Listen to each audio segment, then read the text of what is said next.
Assalamualaikum, mga minamahal naming taga-subaybay. Nandito naman tayo upang magbigay ng paalala sa mga kapatiran.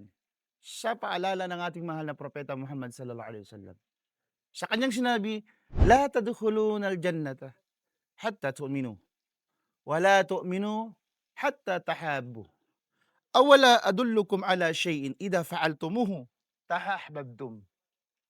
Afshus salam bainakum."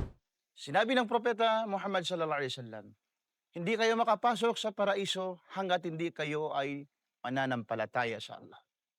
At hindi kayo matatawag na bilang mananampalataya kung hindi kayo nagmamahalan bawat isa.